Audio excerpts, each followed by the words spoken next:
Atlantic wall has been penetrated. There, after the first assault, the Allies clung precariously to a few beaches. But now they have a solid foothold on Fortress Europa. Men and material have poured onto the newly won beachheads with every favorable tide, and on some unfavorable ones. The Allied command has announced that the Battle of the Beaches is complete. The tremendous offensive was bitterly contested. The Nazis knew that each passing hour diminished their chances of throwing the Allies back into the sea. But the American, British, and Canadian troops pressed forward firmly onto the soil of France and made contact with the French people. This was no pushover, driving the Germans back. Some of our troops dropped within yards of the water's edge. There were two enemies, the Germans and the heavy seas.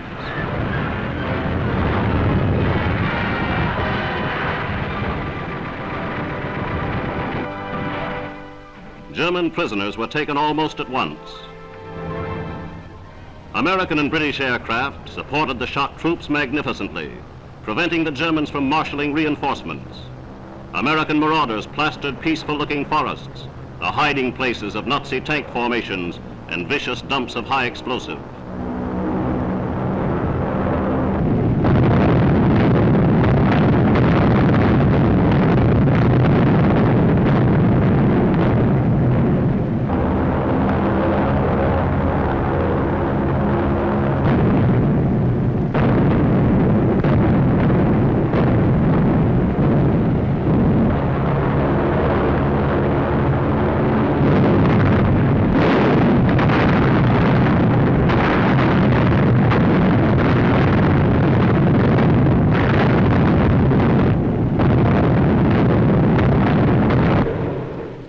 With beaches free of enemy fire, the Allies streamed heavy equipment ashore.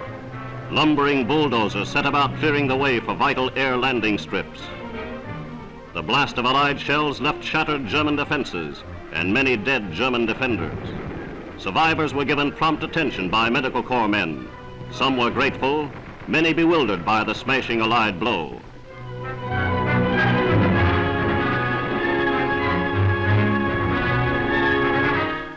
Doughboys and Tommies pushed forward yard by yard into the villages and small towns.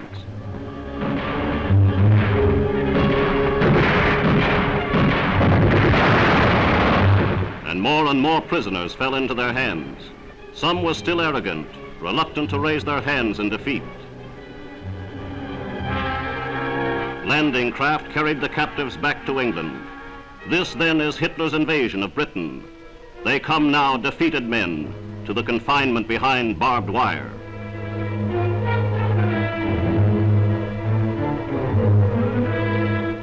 The United Nations onslaught is smashing ahead on many fronts. Here in Rome, American General Clark, commanding the Allied victors, watched his men march into the city. The Allies were able to view the work of their mighty air support. Some of these rail yards were bombed months ago, but repairs for the Germans were out of the question. And this is the same devastation now being wrought to Nazi transport throughout the whole of Europe.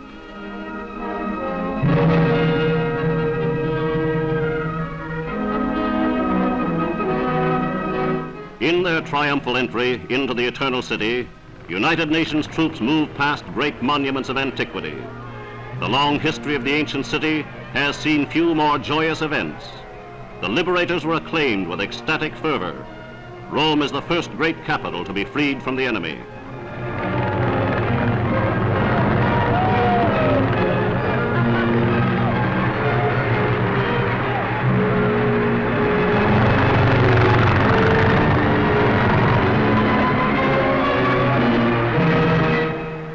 The flags of the United Nations were unfurled at once, heralding the end of 4 years' Nazi tyranny for the people of Rome.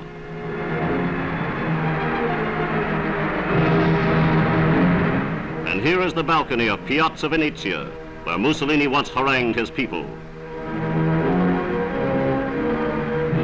But suddenly there is excitement in the square. A bomb has been thrown into the former German headquarters. The Italian people discover that Quislings were hiding inside.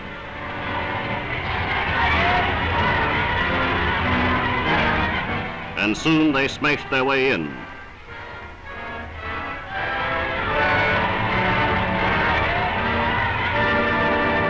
The traitors who collaborated with Germany find little forgiveness in the hearts of the people.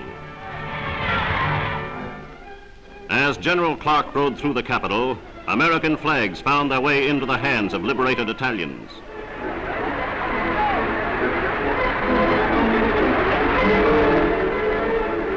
General Join, brilliant commander of the victorious French armies, went up to the familiar balcony with the American commander.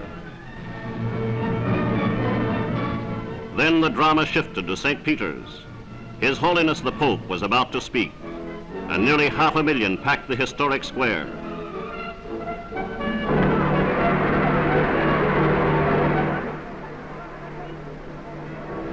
Pope Pius had this to say: "Thanks be to God, Rome has been spared the horrors of war. We should show our gratitude by good works and charity, and cease from hatred and rancor." Ieri ancora trepidante per la vita dei tuoi figli e delle tue figlie, per la sorte di incomparabili tesori di religione e di cultura, con dinanzi agli occhi lo spettro terrificante della guerra e di inimmaginabili distruzioni. Guarda oggi con nuova speranza e con rinnovata fiducia alla sua salvezza.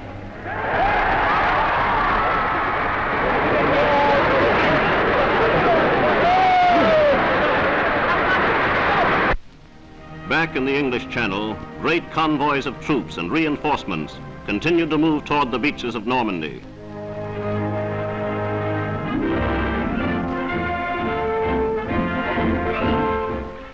The beachhead already had expanded to 50 miles, and they put ashore the complete equipment of a highly mechanized army.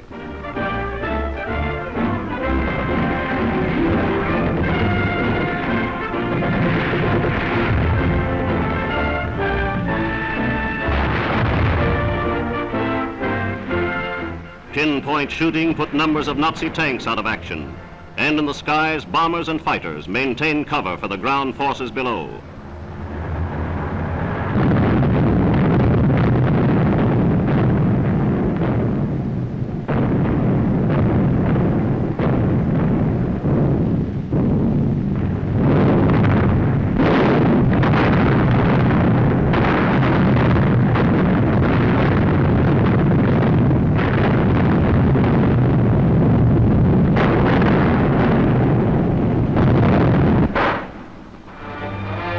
Troops are received as long-awaited friends.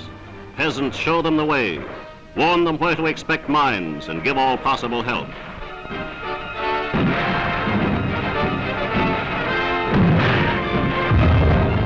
The Allies have found firm resistance and are prepared for even stronger contests.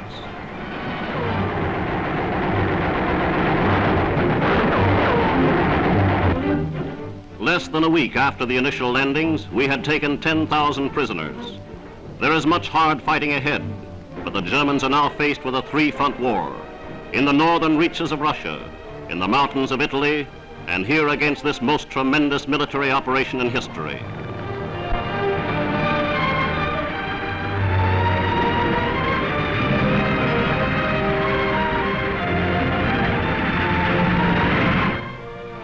Among those witnessing the beachhead operation was the Supreme Allied Commander, General Eisenhower.